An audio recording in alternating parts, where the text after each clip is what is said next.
Neville, Tom Hitchcock here. How are you? Well, thank you, Tom. It's good to see you. Likewise, it was good to hear you. I know we've had some technical difficulties trying to get this working for us, and it's a bit like the IT crowd. Have you switched it on and off again? Yes. In Yes. the end. Have you So checked the right places? Yeah. that's it. We got there in the end. But as technology, it connects us all, but it also disconnects us at the same time. But listen, thank you for coming on and agreeing to having a conversation with us today. We're very interested to see who you are, what you do, and everything else. And we don't actually know each other. So it's the first time that we actually have spoken, and that's Yes. irrespective of technology. Yes. So the floor is yours, Neville. Who are you? Oh, that is a very interesting question. It's like, where do I start? Where do I start with that? I guess there's a whole life journey that's gone on for me that basically has spanned a number of different countries. It's spanned quite a few changes in career, and I've moved into the business space with a really broad skill set that has developed through all of the different life experiences that I've come through. And it's that skill set that I'm using to support people as they go through their own journey of life change and developing their own picture of prosperity. Okay. All right. I think I'm going to enjoy this conversation because I can see there's an enrichment from life journeys and experiences, mistakes, trials and tribulations, which you've Mm. essentially intertwined and packaged up as a business. Yes. Okay. Good.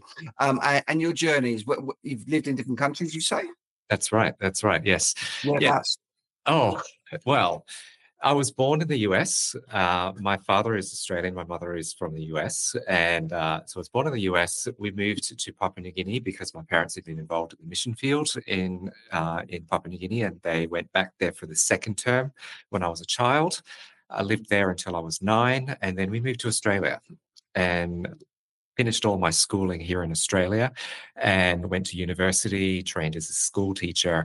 And then I reached a point where I had a hankering to travel myself. So I ended up moving to the UK and lived in the UK for 18 months on a working holiday, and then moved to the US because originally my plan was to just go to the US because I've got dual nationality to sit there and earn a little bit of money and then go back to Europe. Well, life happens, and that didn't happen.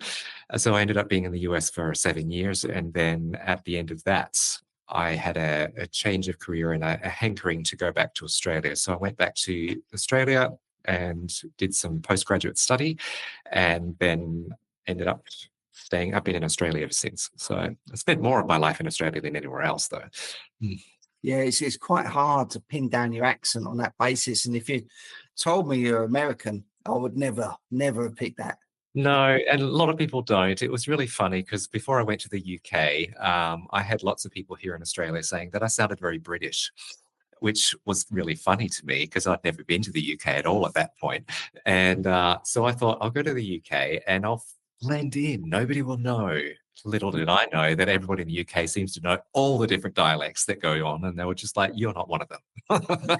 We don't know. We don't know you're either from Australia or New Zealand or South Africa. We can't work out the distinction between the three of those, but you're one of those." It's like, dumb. It's interesting because the dialects in the UK, they're heavily regionalised. Like you can go 10 miles up the road, there's a different dialect, which Absolutely. as a Brit we would pick. Yeah. But when I was back in the UK last time, everyone thought I was Australian. I was All like, right. really? I still sound British here. I know I do. But that straight across the board, everybody thought it was different. So it shows how Yes. in sync they are with Yes. differences, I guess. Yes, and it's interesting how you kind of morph and change depending upon your context and your environment. Because I found myself when I moved to the US, I had been in the UK for 18 months and I'd been in Australia for a lot longer than that, and it didn't take very long for me to adapt. And part of that was people didn't understand what I said. And a lot of people got totally sidetracked by the sound of my voice, but actually didn't hear a word that I said. So it was kind of imperative to speak in a way that people over there would understand. So the accent changed pretty quickly. But I do remember that there was a bit of sadness there when I realized that I sounded American to myself. So I'm curious then. So in this 18 months you're in the UK and you had to sort of go native, if you like. Which of the dialects did you lean towards? I actually don't know if I picked up any dialect so much. I think I picked up more phrasing and terminology. Um, my father, I would sit there and had to do phone calls home to my parents, and my father said, You're sounding like a Pom." And I was trying to work out, like, I didn't think that my accent had changed very much at all, but I was using words that I had never really used back in Australia at all. And so it was just kind of interesting that I was getting that reflected back from my dad, but I couldn't hear it. So I was living in Essex for the majority of the time in the UK, and I don't know if I was picking up the Cockney accent or not. I didn't think so. I'm from Essex, so there's it's my stomping ground, if you like. They say you can take the boy out of Essex. You're right. Yeah, you know the phrase. Yes. Yeah, that's interesting. So you've moved around. Which part of this moving country to country and this searching for sort of purpose, if you like, and what's next for you after studying to be a school teacher was your big aha moment? I think the aha moment was a gradual progression of things. I think I went overseas. I left Australia initially because I had quite a difficult time adjusting and adapting. I mean, I arrived here when I was 9. I went through all of the university. By my mid-20s, I'd been in started my teaching career, and I'd had an experience of burnout really, really early, where basically I just kind of collapsed under the weight of all of the pressure that was involved in the job that I was doing at the time. And as you do when you're in your early 20s, it's like you sit there. I sat there and I took a lot of it on as it was 100% my fault that I got to that place. And there was a bit of a journey that was starting to happen where I was starting to question my decision about going into school teaching. Was that even the right decision? And then also looking at, like, I'd wanted to be a school teacher since I was 4, and before I'd even started school. So it was just kind of like, had I misjudged myself? So there was a whole bunch of learning about myself that was going on, which had been going on prior to the burnout experience, but it kind of accelerated, and I did a bunch of self-development things, and moved back into the teaching field to go and test myself to kind of work out, like, was it me, or was it the context, or was it a combination of the two? What was going on here? And I discovered that it was context related majority. And then there was some stuff in me as well that I needed to work through around my own expectations of myself, and the desire to be not just excellent, but beyond excellent, which was putting excessive pressure on myself to produce results that I needed to grow into, but B, I didn't have the support for.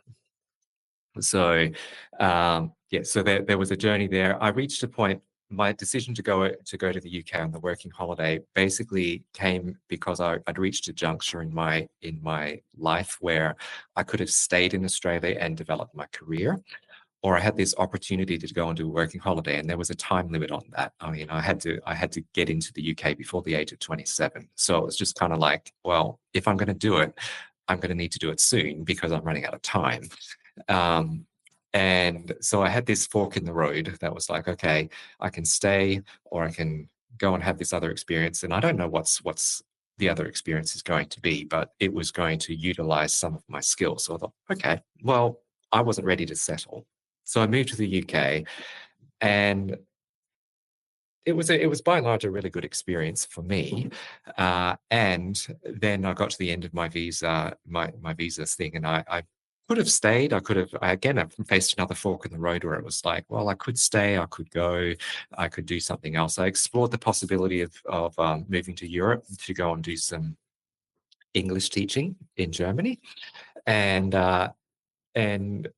there were some issues around the visa and trying to get the visa organized, and I couldn't stay in the UK while that was getting sorted out. So it was like I moved to the US, and as I mentioned at the beginning, there was this. My plan was I'm going to just get some money together here, and then I'm going to go back to Europe when my visa's sorted out, and I'm going to teach English.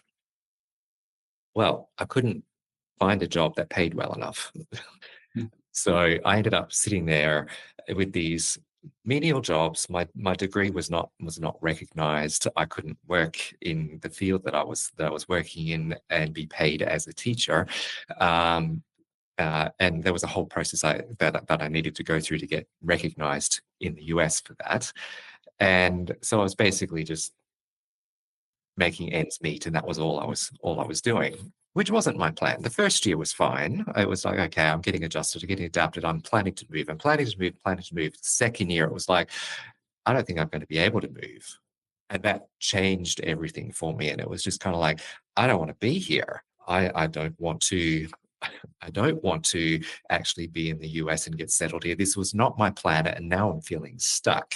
And now I'm feeling like I don't have a choice. And that really wrestled with that whole entire year. And on top of that, it was like there was financial stress all year. There was, I had attempted to start a relationship that had ended. And I had been doing some casual work in schools that I was able to do that I'd really enjoyed. And then we hit the summer break in the middle of that year. And suddenly I had to find another job, which was fine. I knew that was coming. But then I had expected that the job that I had been doing was going to continue into the next school year. And the school district decided they were cancelling that. So suddenly I'm sitting there going, this was what I was wanting to do. And now it's not available. What are my options? And I hit a bit of a downer for quite a little while. I mean, and it had been a tough summer anyway, with all the other things that were going on. So, I mean, physically I was falling apart. Mentally and emotionally, I was doing a whole bunch of avoidance because I was in there. I was in so much distress about so many different things that I don't even want to look at any of it. And I was not in a good space at all. And the year ended up with the housemate that I was sharing a house with decided that he didn't want me in the house anymore. And so he gave me notice to move out. And I'm sitting there going, how much worse can this year get? It was kind of like, yeah, just about everything that was important to me was falling apart. And I didn't know how I was going to deal with that. So fast forward a little bit, I had a friend of mine who gave me the option to go and do some house sitting for him while he was away. And so I had 3 months of looking after a house, and that gave me the space to start doing a whole bunch of reflection and a whole bunch of like, what do I need to do? What's going on here? How do I make sense of what's happened?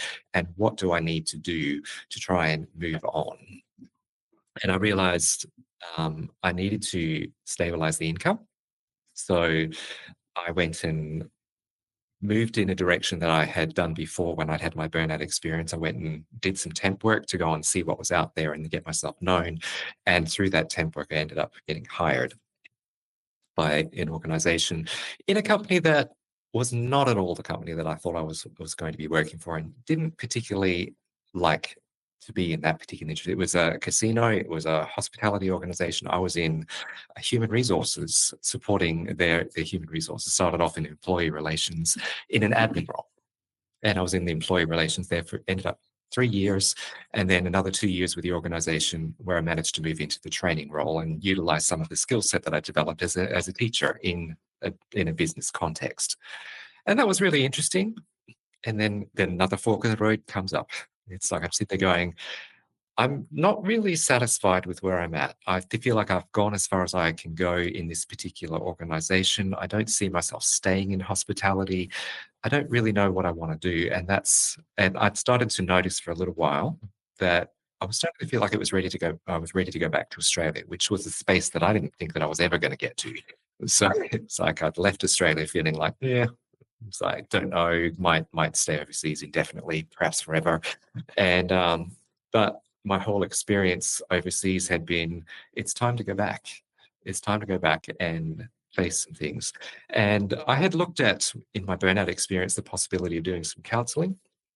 of becoming a counselor as that as an alternative career. At that stage, I was in my early 20s, and I thought, I don't feel like I've got enough life experience. So fast forward quite a number of years, and it's like, yeah, I think I've got enough life experience. I went back to Australia for the sole purpose of getting the qualification to become a counselor, and then to see where that led. And that's kind of morphed its way through and moved through some employment experiences and into business. So, very long story. Sorry. No, it's good. So I think my observations listening to how you're talking there is to the present day, you've had this lovely myriad of circumstance and premeditated action and plans interchanging, Absolutely. locking horns. Like that wasn't a plan, but how am I going to deal with this?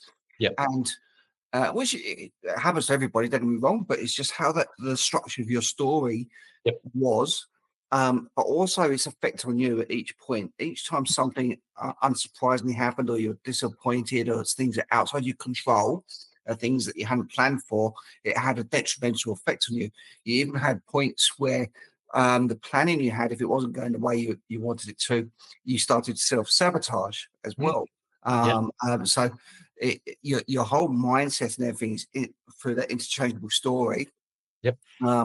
There's probably many touch points for people to resonate with. Maybe they're stuck in a situation where they feel hopeless. Maybe that they have plans that hasn't gone the way they're going. Maybe they're in a career which they don't think is exactly right, but they can't quite put their finger on it. Yep. Maybe they've got a relationship that's just gone south. Most of these are quite negative, but by the looks of it, there's a positive outcome. Yeah, there is, and it's interesting about the things that I've been reflecting on over the last several years in particular is like this whole thing of transition, life transition. Like life is always changing. And for the most part, as you pointed out, it's like for the most part we kind of adapt and we adjust and so on.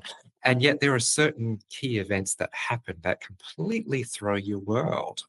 And one of the things that I'm actually realizing, what I've been realizing as I've been reflecting on this, is that we often hold these expectations of ourselves that we should be invincible, we should be able to get through everything. And because I've lived through X number of years already, I should be able to handle whatever life throws at me. There are times, and I've discovered this quite a lot, and you've heard some of it in my stories, there are times when life throws you things that you could not have anticipated. And the inability to, maybe not inability, the um, the sheer unexpectedness of it completely throws you off your game. And then that can then set off a whole cycle of like, well, something's wrong with me that I'm not coping with this. So, and it's interesting because I'm sitting there going, this has really helped me in a lot of the therapy work that I do with people, is that I can actually sit there and empathize with the feeling of like I should be handling this better than I am. And I mean, we can be our harshest critics, our own harshest critics.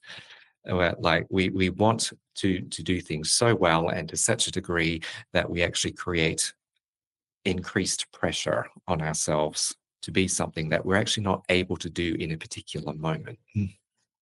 So, and I guess part of the thing that I've learned in my own journey and that I like to share with my clients is about setting realistic expectations for yourselves, and also recognizing that your experience is not as unique in the sense of like other people walk through the same journey and other people also struggle.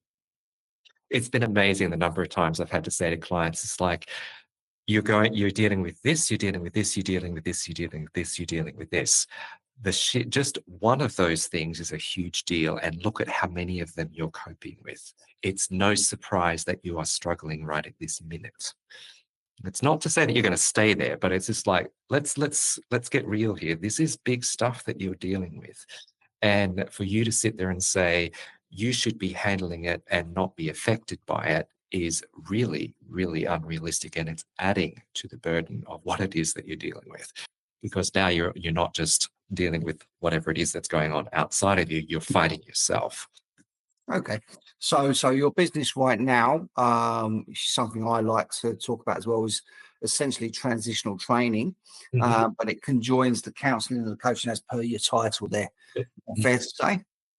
Yes, yes. And it's kind of like I've had somebody ask me what the distinction is between a counselor and a coach.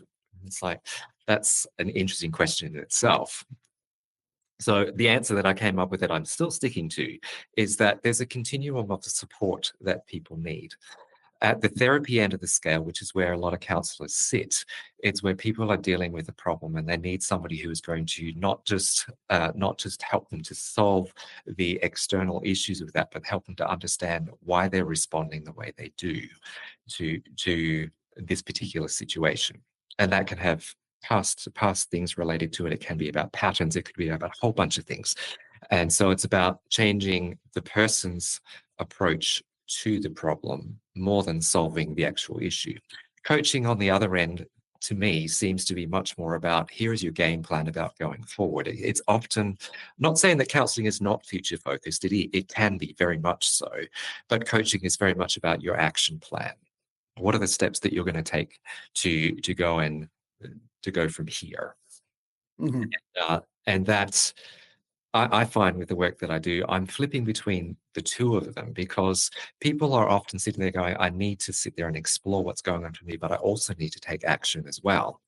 And it's like I can't sit in this too long. So it's an interesting little dance that I find myself doing with people.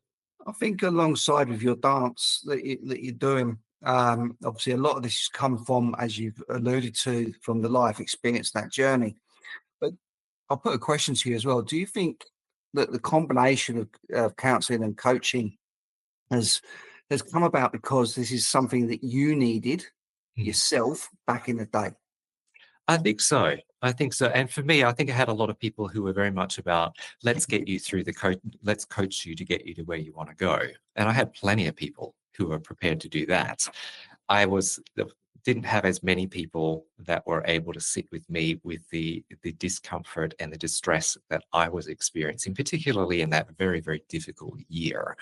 I felt extremely alone in that particular space, and people were noticing that my behavior was changing and that that I was not responding particularly well and that I wasn't doing well, but people were not connecting with me in my distress. I think they were waiting for me to get better. And it was it was interesting because it was like uh, a couple of years later, I remember having a conversation with people that had been around me in that particular context. And I made the comment that I had this really, really difficult year and I had lost a lot of weight and and I was looking really bad. I was in a really, really bad space. They said, "Oh yeah, we noticed." Oh, you noticed? Well, you never said anything. It was like I had no idea that anybody noticed anything because nobody was telling me anything at all in that context about, and nobody seemed to be concerned about where I was. No one was checking in, and it was just kind of like, what's going on here? So it's like I think that was one of the draws for me to move into the therapy space because I did need that. I needed somebody who wasn't going to sit there and push me to go and take action that I didn't feel I was able to do at that particular point in time. And Okay. Okay. So on that basis, let's transport you back to your lowest ebb. yep. Okay. Obviously always backwards, but it's probably around that period which you started to visualize there. Mhm. Okay. If you could transport yourself back now and whisper in the ear of your younger self, Yep. what would be that one bit of advice you'd be giving yourself then? I think the one bit of advice would be actually, they're probably the interrelated pieces of advice. But one is that um, you're not as alone as you think you are. So that's one thing. And two, this will pass. And I think I learned that this will pass. But and at the same time, realizing that the process of it passing still wasn't necessarily going to be easy. So Mm. it's kind of like it's a journey and it's an adaptation, and the adaptation takes time. So there's something there about taking pressure off myself to actually get to a particular point. It's probably part of intertwined in that piece of advice as well. To be gentle with yourself. That's actually something that I've had to learn because perfectionism was something that I struggled with a lot when I was younger, and there are times that it rears its ugly head every once in a while. These days, still, where it's just like I would like things to be really, really top notch and fantastic and wonderful, and don't know. And in the process of aiming for that, I miss so much along the way. So here it is about being gentle with yourself is probably the pith of it. It's like, Okay. Well, I like that, and I think anybody listening to this, just listening to those bits of advice as well, it probably, even if they're not in a difficult situation right now, it will remind them. It's something that they need to be hearing anyway. Let's say your story resonates more so with someone on timing, and that let's say they're considering your services. How should they make contact with you? well, I'm in the process of revamping a whole bunch of things regarding website and so on. So, Make sure you don't go too perfect, by the way. oh, no, no, no, no, no. But there's been a bit of a change of direction as far as how I'm presenting the website. So while I have the website address up here and people can contact me through that, there are things that are a bit different now about how I'm working. So what I'm doing is I'm actually focusing on what I'm calling a prosperity compass for individuals who are wanting to explore, basically, how do I navigate the situation that I'm in to experience more of the prosperity in my life that I would like to see. And I've been really hesitant to sit there. Like the whole concept of talking about my work in terms of prosperity is something that is still really quite new to me, but it really resonates really well because it's this idea of like we're experiencing prosperity all the time because we have our own picture in our head of what prosperity is. But we have 1,001 voices and images and stories that are thrown at us from the outside that say prosperity needs to look like this, or prosperity is not about now, it's about the future. Mm. And I'm really wanting to challenge that with people and get them to look at like part of the reason why people are often not very happy where they are or not quite dissatisfied or distressed is because they've taken on board something that doesn't fit. So the prosperity compass is an opportunity to begin to look at a whole bunch of things that that might be obstacles to people recognizing what they already have and to identifying what their prosperous life really looks like. So, I mean, the pictures out there are basically saying it's like luxury, this, that, and the other. And to pursue that, it's fine if that's part of your picture, but it may not fit with who you really are, and it may not be the things that are really important to you. So part of the prosperity compass process is actually identifying what is important to you, what are your values, what are the things that really help you to do that. So unfortunately, my current website doesn't reflect that. It talks a lot about transition. So, but moving forward. It reminds me of that the Pirates of the Caribbean, and you're Captain Jack Sparrow with his compass, and it only points to exactly something he really wants. He keeps pointing to the girl instead of the treasure. Yeah. That's it. Oh, listen, we've had to draw this up now. That's us on time. I've really enjoyed having listening to your story, and thank you for your openness with that. And looking forward to speaking with you again. Thank you so much, Tom. It's been a pleasure being on your show. Thank you for watching this episode. I hope that you did enjoy it, had lots of takeaways from it. As before, please subscribe below so you can keep on top of any new releases we have. And also, if you would like to have your story told, just reach out with me and I'd love to give you that platform. My best email address is tom@purplepatchconsulting.com. Thank you.